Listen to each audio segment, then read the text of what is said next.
제목은 예상 질문인데요.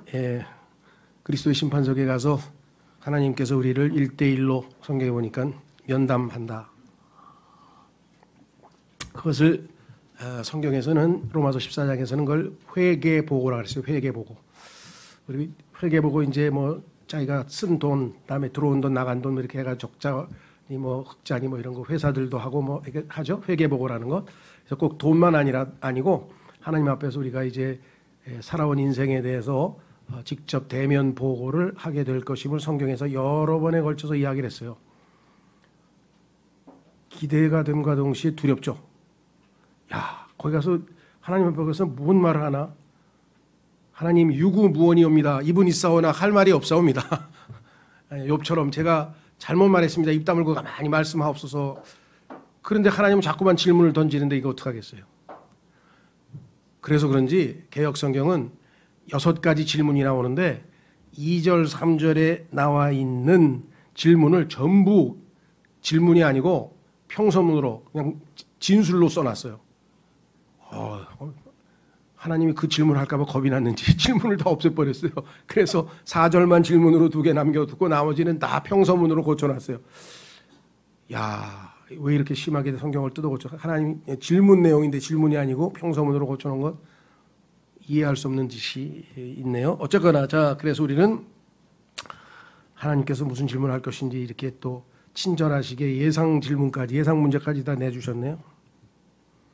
제가 예전에 그 스페인 외국어대학 스페인어과의 박사과정 시험을 이제 봐야 될 상황이 돼가지고 시험을 봐야 되는데 그때 뭐 저기 애들 저기 싱글이성공이도 쌍둥이도 갓난 애기고 또 뭐 해서 제가 막 그 뭐 이리저리 그 바쁘게 돌아다니느라고 그 시험 과목은 아는데 그러니까 그 스페인 문학사 한 600페이지 되는 책인데 거기에서 나온다는 것만 알아요. 근데 그거를 한 교수가 한 10번 읽으면 쉽게 쓸 수 있을 거야. 근데 10번 읽을 시간이 없어요. 그래서 지하철에서 3번 읽었어요. 지하철 타고 다니면서 봤는데 집중력이 좋아서 그런지 약간 열심히 읽어가지고 3번 읽었어요. 시험 직전 날 이제 제가 예상 질문을 내가 만들었어요. 요게 중요한 것 같은데, 과거의 시험 보니까 뭐 스페인 낭만주의에 대한 논하라 막 이렇게 크게 나올 때도 있고, 스페인의 뭐 국민 연극에 대하여 논하라 막 이런 식으로 나오고, 하여간 뭐 돈키호테의 소설론을 논하라 막 100개 다 나와요. 그래가지고 어떤 걸 써야 될지 모르는데 600페이지 중에서 어떻게 하겠어요? 그래서 그냥 내가 보기에 중요하다고 생각하는 거 5개를 딱 해서 예상 질문을 만들어가지고 나름의 답을 쫙. 근데 시험은 3문제 나왔거든요. 근데 제가 5개 찍은 거에서 3개 다 나왔어요. 그래서 32명 박사과정 중에 제가 1등을 했어요. 장학금도 타고. 공부는 하나도 안 했는데 이게 다 먹히는 건 아닙니다. 어쩔 수 없이 공부를 할 수. 하긴 했지. 지하철에서 3번 읽었으니까. 어쨌거나 그래서 야, 그리스도의 심판석에서도 이게 예상 문제를 좀 만들어 가지고 답을 좀 준비를 해야 되는데 마침 여기에 이렇게 6가지 하나님께서 힌트를 주시는 질문이 나와 있네요. 잘 생각해 보시고 나는 오늘 밤 주님 앞에 가서 주님이 6가지 질문을 하면 난 뭐라고 답할 건가 한번 스스로 생각해 보는 시간이 되었으면 좋겠습니다. 제가 앞부분에 이렇게 썼습니다. 그리스도께서는 십자가에서 우리의 죄에 대해 이미 심판을 받으셨으며 그래서 우리는 그리스도와 함께 심판을 받았어요. 그래서 죄에 대한 심판은 우리에게 더 이상 남아있지 않습니다. 따라서 이로써 부활하신 예수님을 믿은 우리는 백보자 심판에 설 이유가 없습니다. 이미 심판을 받았기 때문에 문제는 그러나 우리 모두는 그리스도의 심판서 이거는 우리가 종으로서 주님을 섬긴 것에 대해서 이 땅에서 주님을 위해서 한 일들에 대한 평가를 받게 될 텐데 성경에 여러 번 나오지만 그중에서 명확하게 3번에 걸쳐서 로마서, 고린도전서, 고린도후서에 나와 있는데 에서 보상에 대해 심판을 받게 됩니다. 한 구절 읽어보겠습니다. 고린도후서 5장 10절 한 구절만 제가 화면에 띄웠으니까 자 고린도후서 5장 10절 우리가 반드시 다 그리스도의 심판석 앞에 나타나는 이건 구원받은 사람만 가는 겁니다. 구원받은 이후에 우리의 삶을 평가받는 거예요. 그 구원받은 후에 어떻게 살았느냐에 대해서 이로써 각 사람이 좋은 것이든 나쁜 것이든 자기가 행한 것에 따라 자기 몸 안에 이루어진 것들을 받으리라.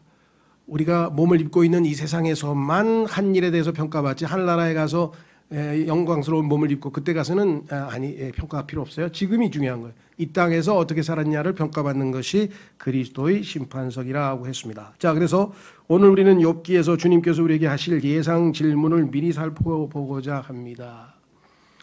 이 6가지 질문을 딱 보고요. 예수님의 생애를 보면 예수님은 완벽하게 모든 질문에 쫙 답변하셨을 것 같아요. 성경을 찾아보니까 그걸 여기서 정리를 하려니까 한 15분 걸리더라고요. 그래서 제가 생략을 했어요. 여러분 다 아시니까. 예수님의 생애를 보면 이 질문에 명확하게 정확하게 하나님 앞에 답변을 다 하셨겠죠. 그렇죠? 그럼 나는 어떻게 할 거냐 이거죠. 자, 첫 번째 질문은 뭐냐?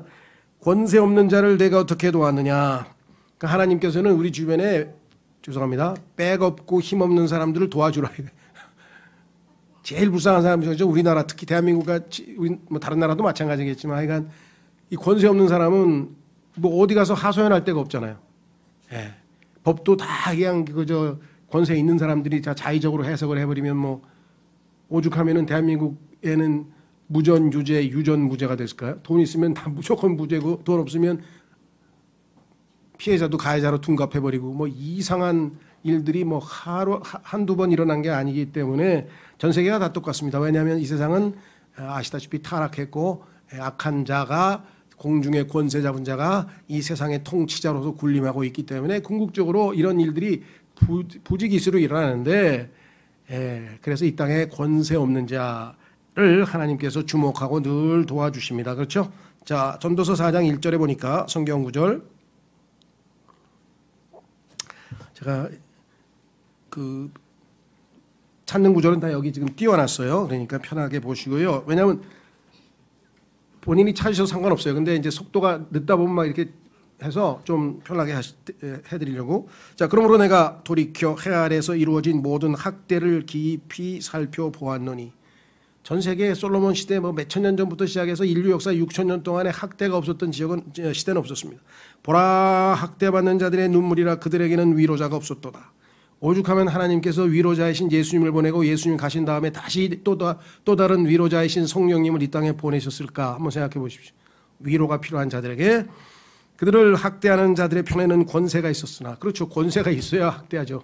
갑질을 하려면 뭘 가진 사람이 갑질을 하지 아무것도 없는 사람이 뭔 갑질을 하겠습니까? 그들에게는 위로자가 없었도다. 그렇습니다. 이 땅에 정말 여러분과 제가 주변에 보면요, 우리의 별거 안 되는 위로라도 좀 받아야 될 사람들이 너무나 우리 주변에 많아요. 그런데 우리가 관심을 갖고 있느냐, 이 문제죠. 자, 다음에 보면은 야고보서 1장 26, 27절, 야고보서 1장 26, 27절 9절 보면은 성경에 하나님이 이렇게 말씀하셨어요. 너희 가운데 어떤 사람이 신앙심이 있어 보이되, 저 사람 신앙심이 있는 것 같다. 근데 요거는 영어로는 religion이에요. 요건 약간 의역이 돼 있어요. religion, 종교. 성경에서 종교라고 하는 단어가 여기서 쓰였어요. 종교인데 조금 우리가 종교에 대해서 이 일상생활에서 좀 부정적으로 많이 쓰잖아요. 종교 생활 이거 잘못됐다 뭐 이러는데, 그러다 보니까 이제 신앙심으로 의역을 했습니다. 자기 혀를 제어하지 아니하고 자기 마음을 속이면 이 사람의 신앙 행위는 헛된 것이나, 이 사람의 종교는 헛된 종교다, 이게 잘못된 종교. 그러면 진짜 종교는 뭐냐? 순수한 종교라 해서 pure religion. 하나님 곧 아버지 앞에서 순수하고 더럽지 않은 신앙 행위는, 이 신앙 행위가 pure religion이에요. 그냥 순수한 종교라고 하면 안 됩니까? 그 이제 번역자가 더 의미를 잘 전달하기 위해서 나름대로 한 것이니까 그건 우리가 여기서 판단할 수는 없고요. 어쨌거나 영어로는 pure religion, 신앙 행위는 이것이니, 즉 고난 중에 있는 아버지 없는 자들과 과부들을 돌아보고 세상으로부터 자기를 지켜 더럽혀지지 아니하는 것이니라. 이런 pure religion, 좋은 순수한 종교는 하나님께서 추천하는 좋은 종교예요. 나쁜 종교 아닙니다. 나쁜 종교만 있는 게 아니에요. 좋은 종교도 있어요. 수련회에서 종교가 나쁘다고 배웠는데 그거는 나쁜 종교에 대한 얘기고 좋은 종교 성경에 나오잖아요. 어떤 것? 여기 나오네요. 고난 중에 있는 아버지 없는 자들과 과부들을 돌아보고, 제일 파워, 제일 권세 없는 사람들이 이 사람들이죠. 아무것도 없는 사람들이잖아요. 이런 사람들에 대해서 하나님은 특별한 관심을 가지고 있다. 구약에도 보면 하나님께서 특별한 관심을 가지고 이런 사람들을 먹이려고 일부러 이삭 죽기에서 많이 떨어뜨려라. 포도를 딸 때도 땅에다 일부러 많이 떨어뜨려라. 그와 과부 이 나그네들 내가 다 먹이려고 그런다. 하나님께서 그렇게 말씀하셨잖아요. 예. 자, 그래서 우리는 권세 없는 자를 내가 어떻게 도와느냐. 정말 친절하게 도와줘야 되고요. 사랑으로 도와줘야 되고요. 진심으로 도와줘야 되고 마음을 담아서 도와줘야지. 생색내기 위해서 가만 있어봐 좀 기부금 모집하나 좀 내야지. 그래서 내가 돈도 많이 벌었는데 좀 내야지. 그렇게도 도와주는 것도 잘하는 거예요. 그나마 그죠? 그것도 신경 안 쓰는 사람도 많으니까. 그러나 정말 진실된 마음으로 내가 얼마 안 되지만 이거 정말 그들에게 조금이라도 도움이 됐으면 좋겠다. 내 걸 희생하고 이렇게 도와줄 수도 있잖아요. 그죠? 자, 뭐 꼭 물질뿐만 아니라 어떤 형태로든 하여간 없는 사람들, 특히 권세 없는 사람들, 아무런 힘이 없는 사람들을 우리가 어떻게 도와줘야 될 것이냐. 여러분들이 한번 잘 생각해 보십시오. 스스로에게 이 말씀의 질문에 스스로 답하라고 지금 하는 겁니다. 정답은 없어요. 두 번째, 기력 없는 팔을 내가 어떻게 구원하느냐. 자, 기력 없는 팔, 이때 힘이라고 하는 성경의 strength, 힘 할 때는 꼭 physical, 이 힘만 얘기하는 건 아니에요. 왜? 성경에 보니까 예수님 믿기 전에 우리가 힘이 없었다고 성경에 써 있어요. 그렇죠? 여기 예수님 믿기 전에 체력도 좋은 사람도 있었을 거 아니에요. 그러니까 꼭 육체적인 힘만을 얘기하는 건 아니겠죠. 자, 그래서 성경에 보면 일단은 죄를 이길 힘, 이 세상에 새 팔을 이겨낼 수 있는 의지, 그런 힘이 없는 사람들이 있어요. 그래서 심약하다 그러죠. feeble mind. 조그만 어려움이 닥치면 막 낙심하고 우울증 걸리고 공황장애 걸리고 막 인생이 너무 힘들다, 너무 고달프다 막 해서 그런 분들이 많잖아요. 뭐 그렇지 않은 사람은 거의 없지만 대부분이 정도 차이지만 그래도 특히 또 약한 사람들이 있어요. 특히 약한 분들은 우리의 구원의 대상이다. 여기서 구원은 그럼 내가 그 사람 구출해서 하늘나라 보내는 거냐? 아니죠. 성경에서 구원이란 단어는요, 어마어마하게 광범위하게 했습니다. 여기서는 당연히 그들이 처해 있는 고난과 낙심과 절망으로부터 건져내서 구출해 준다는 의미에서 쓰이는 구원입니다. 심지어는 감옥에서 나를 구원하게 기도해라. 그래서 사도 바울이 감옥에서 어떻게 구출해낸다는 뜻이겠죠. 그래서 구원은 단순히 우리의 혼을 구원해서 하늘나라에 가는 그러한 신앙적 또는 신학적 의미에서만 쓰이는 게 아니라는 거죠. 물속에 빠진 베드로가 주여 나를 구원하소서, 그게 물에서 건져달라는 소리예요. 무슨 말이 되셨죠? 구원을 한 가지만 하면 안 됩니다. 성경에 막 온갖 종류의 구원이 다 나와요. 자, 그래서 우리는 첫 번째 구절은 로마서 5장 6절에 써 있습니다. 하나님 보시기에 이 땅에 구원받지 못한 모든 사람들의 상태는 without strength, 힘이 없어. 죄도 이기지 못하고 유혹도 이기지 못하고 미움도 이기지 못하고 절망도 이기지 못하고 낙심도 이기지 못하고 그냥 이 땅에서 그냥 조금만 어려운 일 있으면 그냥 팍 주저앉고 이겨내지 못하는 힘이 없는 사람들, 의지력이 없는 사람들 많이 있죠. 자, 그래서 성경이 써 있네요. 로마서 5장 6절, 우리가 아직 힘이 없을 때, 구원받지 못했을 때 그리스도께서 정하신 때가 되어 경건치 아니한 자들을 위해 죽으셨느니라. 우리를 위해서 죽으셨죠. 그럼 예수님 믿고 나서 이제 우리는 어떻게 됩니까? 점점 힘을 얻죠. 그렇죠?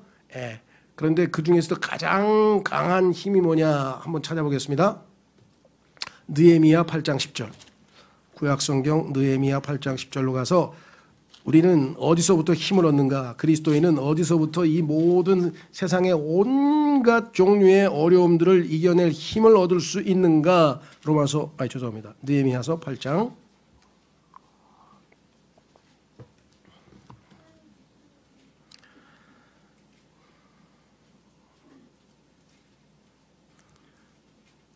자, 이거는 이제 예배 때 일어나는 일들에 대한 설명인데요. 10절. 그때 그가 그들에게 이르기를 너희 길로 가서 기름진 것을 먹고 단 것을 마시며 아무것도 예배하지 못한 자들에게 일부를 보내라. 이날은 우리 주께 거룩한 날이니라. 예배드리는 날입니다. 너희는 또한 슬퍼하지 말라. 주의 기쁨이 너희의 힘이니라 하고. 주의 기쁨. 주님께서 우리에게 기쁨을 주시면 우리가 힘이 나는 거예요. 그리스도인은. 저 단백질 막 무슨 영양제 먹고 막 힘을 쓰는 게 아니라 그런 힘이 아니고 우리는 주님께서 우리의 기쁨을 주시면 우리는 힘이 솟구치는, 그렇죠? 그런 사람이 됩니다. 그리스도인. 자, 그래서 다시 오시면요. 다시 교재로 오시면 뭐라고 써 있느냐? 기력 없는 팔을 내가 어떻게 구원하느냐? 정말 우리 주변에는 낙심하거나 좌절하거나 기력이 없어 보이는 사람들이 너무나 많습니다. 오늘 그 옆에서 제가 엿듣고 싶어서 엿든 건 아닌데 한명섭 형제님하고 어떤 형제님하고 대화하다가 한준섭 형제님 요즘 왜 교회 못 나오셔? 그러니까 기력이 없으시대. 기력이. 어떻게 돼요? 여기 나와 있는데 구원해 줘야 되네 간에. 그렇죠. 기력 없는 사람 구원해 주라 그랬잖아요. 여러분 주위에도 기력 없는 사람 많죠? 여러 가지 형태로. 자, 그래서 하나님께 내가 기력 없는 사람들에게 어떻게 도와줄 수 있는 건지 하나님께 우선 기도를 해야 되겠죠. 두 번째는 최선을 다해야 되겠죠. 세 번째는 지혜롭게 해야 되고 뭐 등등등등 성경에 다 답은 있습니다. 그러니까 내가 기력 없는 팔을 베드로처럼 손을 내밀어서 손을 잡고 탁 이렇게 해서 기적도 베풀 수 있겠지만 우리도 주님 뭐 허락하시면 어떤 방법으로든지 간에 우리가 기력 없는 사람들을 도와야 한다라고 성경에 말씀해 주셨는데요. 자, 성경 그 다음 구절에 보면 로마서 15장 1절 보겠습니다. 화면에 띄었습니다. 그런즉 우리 강한 자들은 마땅히 약한 자들의 연약함을 담당하고 우리 자신을 기쁘게 하지 말아야 하리라. 하나님께서 여러분에게 강한 믿음을 주셨다. 어떠한 상황에서도 믿음으로 이겨낼 수 있는 힘을 주셨다. 그러면 그 힘으로 약한 자들을 돕다. 담당하라고 성경에 분명히 써 있어요. 혼자서 힘 자랑하라고 우리를 강하게 하신 건 아니겠죠. 자, 빌립보서 4장 13절 어떤 상황에서도 이렇게 써 있네요. 나를 강하게 하시는 그리스도를 통해 내가 모든 것을 할 수 있느니라. 분명히 말씀했죠. 자, 그래서 우리는 그 다음 구절도 데살로니가전서 1장 5절 보시면 이는 우리의 복음이 말로만 너에게 이르지 아니하고 권능과 성령님과 큰 확신으로 이뤘기 때문이니 권능과 성령님과 큰 확신을 가지고 이제 힘없는 사람들을 돕자. 우리가 너희를 위해 너희 가운데서 어떤 사람이 되었는지는 너희가 아는 바와 같으니라 그랬습니다. 자, 그러면 세 번째로 가셔서 이제 하나님께서 우리에게 관심을 갖고 있는 질문은 뭐냐. 이 세상에 보니까 사람들이 하나님이 없이 지혜가 없는 자가 돼요. 지혜 없는 자. 특히 지혜 없는 자, 어리석은 자를 성경에서 뭐라고 정해있는가 하니 지혜가 없는 자, 즉 어리석은 자는 마음에 이르기를 하나님이 없다 하더라. 그러니까 하나님이 없다라고 하는 사람은 지혜가 없는 사람인데 왜 하나님을 아는 것이 이 지혜의 근본 아니겠습니까? 자, 그래서 시편 14편 1절을 하나만 보시면 뭐라고 써 있는가? 어리석은 자가 마음속으로 이르기를 하나님은 없다 하였도다. 그들은 부패하여 가증한 일들을 행하였으니 선을 행하는 자가 하나도 없도다. 그래서 우리 주변에 보면은 지혜 없는 자, 일단 구원받지 못한 사람을 성경에서는 1차적으로 언급하고 있고요. 그러나 그리스도인들 중에서도 성경에 보니까 지혜가 부족합니다. 그래서 하나님께서 자, 욥기, 시편, 잠언, 전도서, 솔로몬의 아가 이 5권의 책을 우리가 지혜서라 그래요. 하나님의 모든 지혜가 압축되어 있는 것은 예수 그리스도라고 골로새서 2장 3절에 써 있어요. 모든 지혜는 다 예수님 안에 있는데 그것들을 우리에게 말씀으로 이렇게 계시해 주시기 위해서 5권의 지혜서 속에 하나님의 지혜가 압축되어져 있다라고 하는 것을 우리가 볼 수 있습니다. 그래서 우리가 부지런히 지혜서를 많이 읽고 그렇죠. 이 말씀 속에서 지혜를 얻는데요. 특히 부족할 때 어떻게 해야 되는가 이렇게 써 있네요. 자, 야고보서 1장 5절 성경 구절에 보니 너희 중에 어떤 사람이 지혜가 부족하거든 모든 사람에게 너그러이 주시고 꾸짖지 아니하는 하나님께 구하라. 그리하면 그것을 그에게 주시리라. 여러분은 그럼 지혜 없는 사람에게 뭘 조언해야 되겠습니까? 첫 번째는 예수님을 믿어라. 왜? 예수님이 지혜라고 지혜의 모든 것이 예수님 안에 있다고 하더라. 그래서 예수님을 믿으면 예수님이 너의 지혜가 되어주신다고 고린도전서 1장 30절에 써있더라. 두 번째, 여기 나와 있는 것처럼 그 지혜를 이 땅에서 살다가 만약에 부족하거든 후히 주시고 너그러이 주시고 후히 주시고 꾸짖지 아니하시는 분이 계시니 그분께 구하라. 이렇게 여러분들이 충고할 수가 있겠죠. 이런 것을 아주 좋은 조언이죠. 그렇죠. 성경에 보니까 예수님의 타이틀이 많이 있죠. 우리는 예수님의 이름과 타이틀 160가지를 지금 소책자로 냈는데요. 거기에 한 가지가 뭐냐? 원더풀. 예수님의 타이틀은 경이로움이에요. 경이로움, 놀라움. 그냥 예수님의 하시는 일과 지혜와 뭐 모든 것이 다 우리로 하여금 입이 떡 벌어지게 우리를 놀랍게 하시는 분이라 이렇게 성경에 나와 있고요. 원더풀, 경이로움. 그다음에 바로 옆 단어가 뭐냐면 카운슬러. 조언자. 예수님께서 우리의 모든 삶에 필요한 조언들을 충고를 해 주시는 분이라고. 그래서 성경에 보면 이 두 단어가 여러 곳에서 같이 놓여 있어요. Wonderful Counselor, 놀라우신 조언자이신 분이 계세요. 그러니까 그분의 조언으로 여러분도 조언해야지, 쓸데없이 내 생각에는 말이야 그 배팅하는 게 나을 것 같은데 이런 이상한 조언하지 마시고 진짜 중요한 조언은 뭐야? 하나님의 말씀, 놀라우신 조언자의 말씀으로 조언을 해줘야 제대로 된 조언이 되겠죠. 그렇죠? 예, 그리고 부지런히 지혜서를 많이 읽어라. 예, 그래서 정말 지혜로운 미국의 부모들 중에는 어렸을 때부터 잠언이 31장이잖아요. 그러면 한 달이 31일, 30일째도 있죠. 30일째는 두 번 읽으면 돼, 두 장 읽으면 되고, 매일 잠언을 이 초등학교 들어가면서부터 시작해가지고 중학교, 고등학교 졸업할 때까지 읽으니까 수백 번 읽은 거예요. 그래서 죄를 지을 수가 없어. 왜냐하면 뭘 하려고 그러면 거기에 해당하는 잠언 말씀이 툭 튀어나와가지고 말씀이 제어를 하는 거예요. 말씀의 통자에, 말씀의 지배하에 사니까 얼마나 놀랍겠어요. 그렇죠?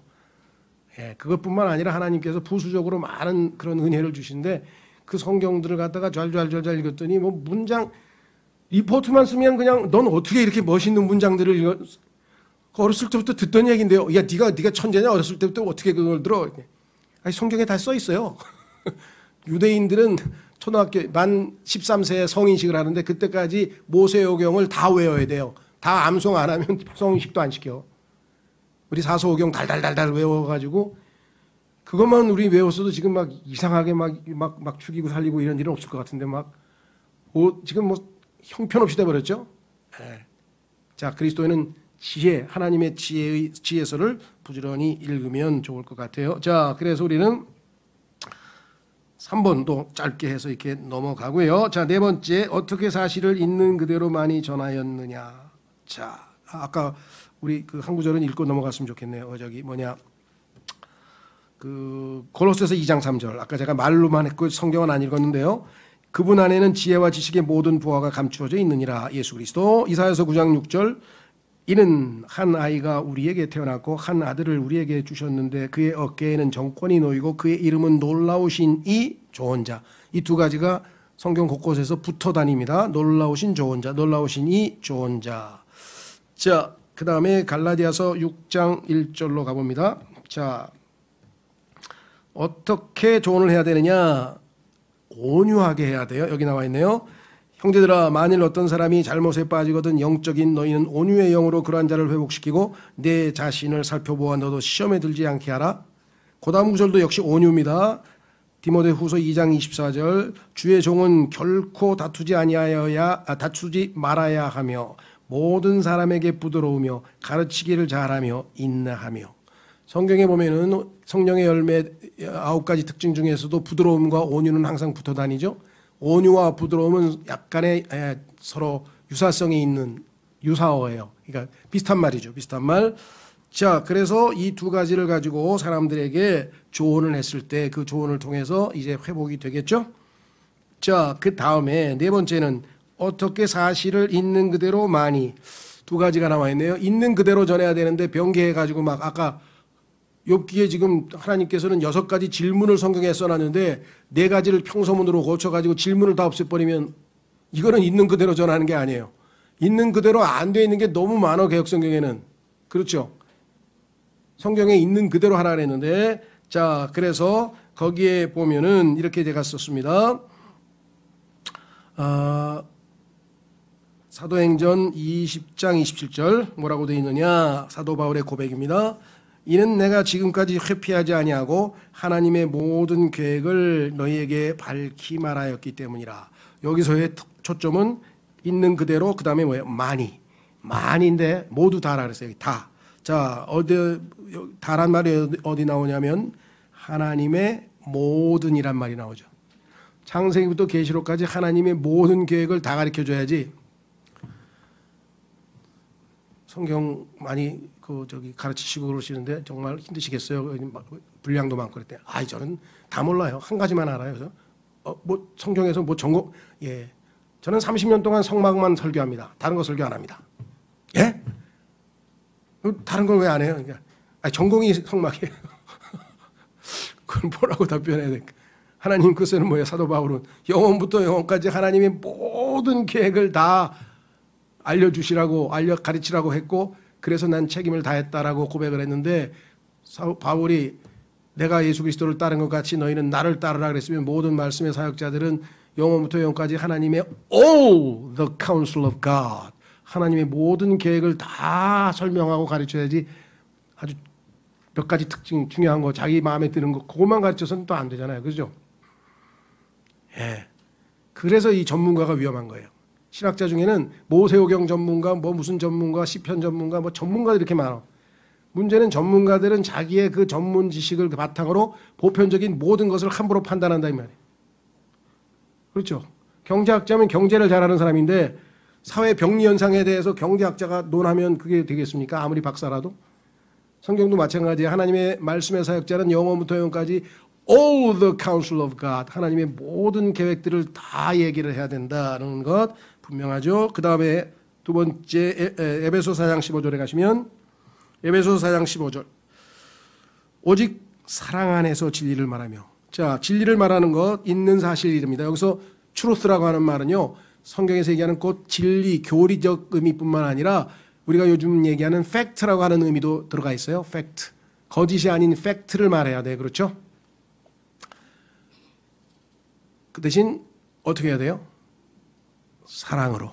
요게 빠지면 이제 뭐라 그럴까요? 욥의 친구처럼 콱 욥의 마음을 찔러가지고 상처를 입히는 거죠.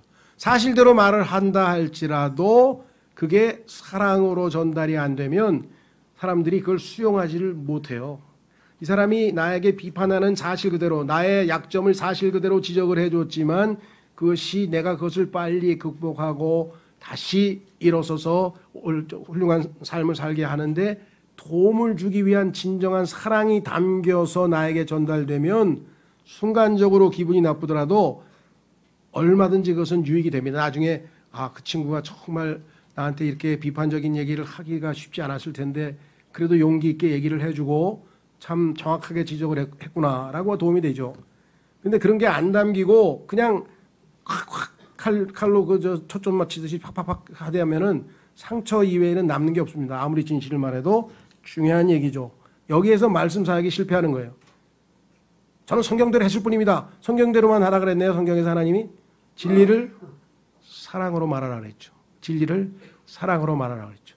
하나님을 저도 추구했거든요. 근데 하나님이 안 나타나시더라고요. 성경에는 뭐라 그랬어요? 하나님을 부지런히 찾으라. 그래야면 하나님께서 만나주신다 그랬는데 부지런히는 싹 빼고 그냥 서서히 찾았으니까 못 만난 거 아니겠어요? 그렇죠? 하나님이 정하신 조건을 정확하게 수행을 해야 합니다. 자, 그래서 여기서는 분명히 진리를 사랑 안에서 말해라 그랬다. 그런데 고린도후서 2장 17절에 보면 이렇게 써 있습니다. 고린도후서 2장 17절에 보면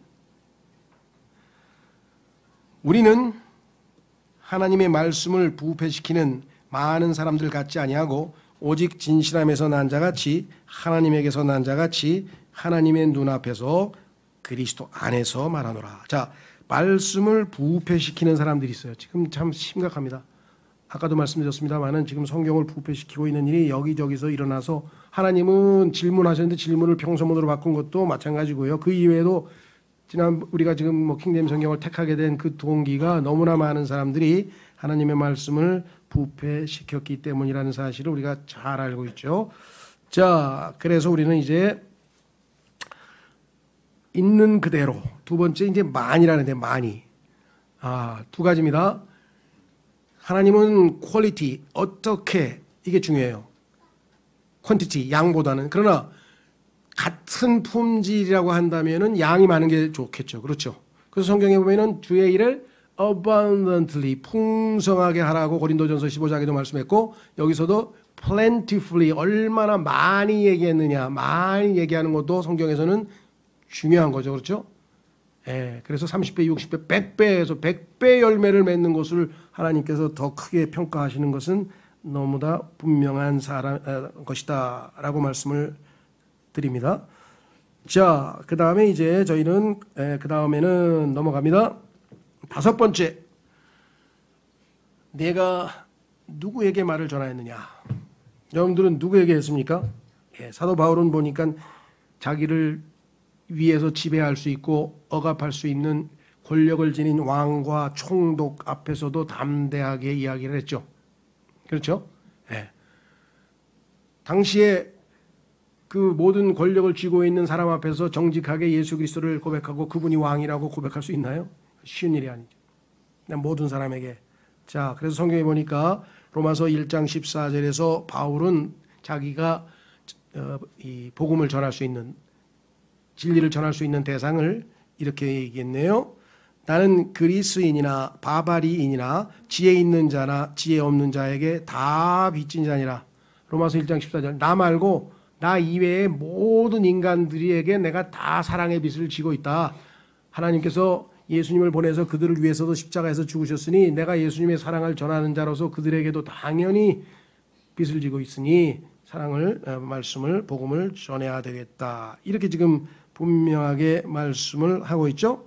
자, 그래서 성경에 보면은 마가복음 15장 16절, 가만있어 성경 구절이 잘못된 것 같은데, 자, 마가복음 15장 16절 한번 찾겠습니다. 이건 성경 구절을 잘못 적은 것 같아요. 내가 모든 피조물이 나오는 구절을 성한 것 같은데 15장보다 16장인데 제가 실수했네요. 자, 16장으로 갑니다. 마가복음 16장 15절. 제가 왜 틀렸는지 아시겠죠? 16장 15절을 15장 16절을 거꾸로 했잖아요. 장절을 거꾸로 실수를 해가지고. 자, 마가복음 16장 15절. 그분께서 그들에게 이르시되 너희는 온 세상에 가서, 그렇죠? 모든 창조물에게 복음을 선포하라. 하여간 뭐 저는 뭐 요즘에는 이제 웬만한 사람들하고 다 이제 의사소통이 되면은 할 수 있으니까, 그렇죠? 제일 기억나는 것 중에 하나가 하여간 여러 가지가 있는데 그 중에 유대인하고 성경 논쟁을 했어요. 그래서 내가 계속 반박을 하고 답변했더니 갑자기 나중에 왜 네가 유대인인 나보다 성경을 잘 알지? 그러면서 갑자기 말문을 닫더라고요. 그래서 부끄러운 줄 알고 열심히 성경 읽고 거기 성경은 너희를 구원하러 오신 메사야, 메시아스, 크리스토스, 그리스도, 예수님을 전하는 게 성경이야. 그런데 너희는 성경의 진짜 주인공인 예수님은 쏙 빼고 거기다 엉뚱한 율법만 달달달달 외고 그게 무슨 의미냐? 그래서 참 나중에 아유 나 오늘 크게 도전받았다 그러고 하여간 가긴 갔는데요. 지나다가 이제 한 30분 얘기한 건데 어찌나 기억이 나네요. 유대인하고 성경 논쟁을 다 하고. 자, 마지막 이제 갑니다. 모든 피조물에게 누구의 영이 내게서 나왔느냐? 야, 이건 또 무슨 소리냐? 아, 우리 입에서 내 영이 나가지 누구의 영이 나갈까요? 우리는 그렇게 보통 생각하죠. 사람의 영이라고 내 영이라고 써 있잖아요, 성경에. 자, 조심하세요. 영은 몇 개 종류가 안 됩니다. 성경에 보면 첫째 하나님의 거룩하신 영, 둘째 마귀의 더러운 영, 부정한 영, 악한 영, 세 번째 사람의 영, 네 번째 짐승의 영. 많은 사람들이 놀래. 짐승에 뭔 영이 있어요? 인간만이 영적인 존재인데 그렇습니까? 그거는 신학자들의 생각이고 전도서 3장에 분명히 사람의 영이 있다고, 아예 짐승의 영이 있다고 써 있죠. 네. 짐승도 영이 있습니다. 그게 생명인데. 그러니까 짐승을 나타내는 짐승의 영이 있어야 짐승이고 사람의 영이 있어야 사람이고, 그렇죠? 더럽고 부정한 타락한 그 영이 있어야, 마귀의 영이 있어야 그 마귀의 쫄개들이죠. 그 다음에 하나님의 거룩한 영이 있습니다. 그 영은 보편적인 거예요. 네 종류밖에 없어요. 혼은 인디비주얼한 거예요. 모든 혼이 다 달라요. 지문이 다르듯이 다 달라요. 그래가지고 온 세상에, 그렇죠, 다 개성이 다르고 다 특징이 다르고 성격이 다르고 뭐 별의별 게 다 다르죠. 예, 그래서 그건 개체, 인디비주얼 각각에 해당해요. 근데 영은 사람의 영 공통된 거예요. 자, 그래서 내 입에서 사람의 영이 나갈 수가 있어요. 사람이니까. 그런데 마귀가 나를 이용해가지고 내 영을 묶어놓고 자기의 영을 나를 통해서 발설할 수 있게 할 수 있어요. 하나님께서도 성령께서도 나의 영을 통해서, 나를 통해서 뜻을 표출할 수가 있죠. 평상시 우리가 일상생활할 때는 주로 내 영이 나가겠지만 정말 하나님의 말씀을 선포하고 진정으로 성령 충만해서 우리 입에서 하나님의 영이 나갈 수가 있고요. 마귀에게 완전히 장악이 돼가지고 그냥 우리 입에서 이 혀에 독이 나갈 수가 있죠. 잘못하면 악한 영. 자, 첫째 세 가지 찾아보고 마치겠습니다. 갈라디아서 3장 5절. 갈라디아서 3장 5절에 보면은 그런즉 너희에게 성령을 제공해 주시고 너희 가운데서 기적들을 행하시는 그분께서 그것을 율법의 행위로 하시느냐 믿음에 관하여 들음으로 하시느냐. 성령을 제공해 주시는 분, 우리 안에 지금 성령이 들어와 계신다고 성경에 말씀을 했죠. 두 번째 악한 영, 계시록 16장 13절에 또 내가 보매 개구리 같은 부정한 영 셋이 용의 입과 짐승의 입과 거짓 대언자의 입에서 나오더라. 우리를 통해서도 마귀는 얼마든지 거짓의 합이니까 내가 거짓말하는 순간 나는 누구의 영이 내 입에서 나간 겁니까? 당연히 마귀의 영이 나를 통해서 나간 거겠죠. 마지막으로 고린도전서 2장 11절 사람의 것들을 사람의 속에 있는 사람의 영 외에 어느 누가 알리요. 이와 같이 하나님의 것들도 하나님의 영 외에는 아무도 알지 못하느니라. 사람의 영이 우리 안에 있어서 때로는 우리가 의사소통을 하고 서로 교감을 하고 커뮤니케이션을 하죠. 사람과 사람은 서로 의사소통을 하고. 자, 우리는 영이 처음에는 창세기 3장에서 죄를 짓는 순간에 고장이 났죠. 죽어버렸죠. 예수님이 믿는 순간 성령께서 돌아오셔서 영에서 성령에서 난 것은 영이라고 요한복음 3장 6절에 말씀하신 것처럼 우리의 죽은 영이 다시 태어났습니다. 그래서 그 영이 기능을 발휘하기 시작을 해서 영이신 하나님과 교통할 수 있고 잘못하면 영인 마귀하고도 교통할 수 있고 대표적인 사람 누굽니까? 예수님의 제자인 베드로가 예수 그리스도께서 십자가에서 죽으신다고 하니까 예수님을 꾸짖었죠. 그러지 마옵소서. 예수님을 꾸짖은 그 영은 누구의 영일까요? 베드로의 영이 아니죠. 그래서 예수님이 뭐라 그랬어요? 사탄아 물러가라. 베드로를 보고 사탄아 물러가라 한 거 아닙니까? 베드로를 이용해 먹은 그 악한 영에게 하신 말씀입니까? 당연히 베드로를 보고 사탄아라 하실 리가 없죠. 예. 우리는 그래서 이 내 혀를, 내 입술을, 내 입을 누구에게 내어줘야 되는 것인가? 이것도 심각하게 우리가 고려해 봐야 된다. 적어도 더 많이 성경에 많이 있지만 이 6가지 질문을 교육적 목적을 위해서는 두껍게 잘 인쇄를 해가지고 6개를 코팅을 해가지고 집안 곳곳에다 다 붙여놓으시면 교육은 될 것 같아요. 유대인처럼 쳐다봐도 천장에도 있고 벽에도 있고 설거지 앞에도 있고 뭐 화장실에도 있고 그러면 이 질문을 자꾸만 떠올려 보면서 자, 내가 오늘 내 주변에 힘없는 사람, 내 도움이 필요한 사람을 내가 오늘 어떻게 도울 건가? 기력 없는 사람을 어떻게 구원할 건가? 지혜 없는 사람에게 어떻게 조언할 것인가? 사실만을 있는 그대로 많이 이야기를 해야 되겠구나. 내 주변에 내가 좀 꺼리었던 사람들 있죠.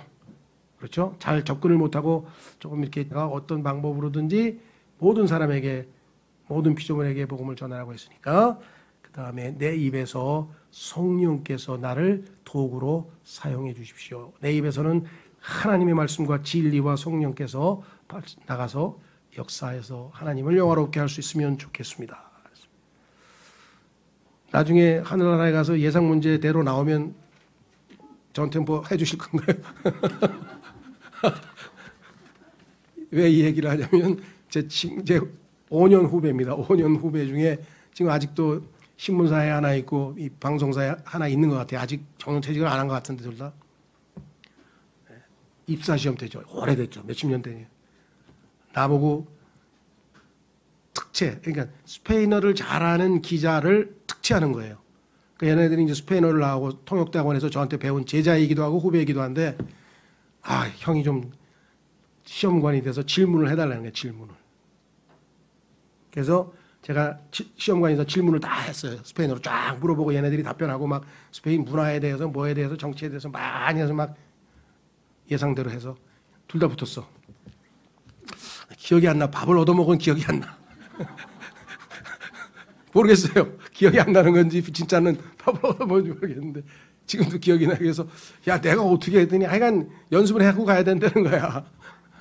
예, 하여간 여기서 연습 지금 한 몇 번 한 것 같아요. 그래서 갑자기 이런 질문이 하나님이 이런 질문하시면 난 곤란한데 그러실 건 아니겠죠 이제. 그렇죠? 예, 묵상하시고 주님 이제 준비됐습니다. 답변을 하겠습니다. 이 시간 우리 주님 앞에 이 질문에 떳떳하게 답변할 수 있는 삶을 살 수 있도록 성령께서 우리를 온전히 주관해 주십시오. 기도하겠습니다.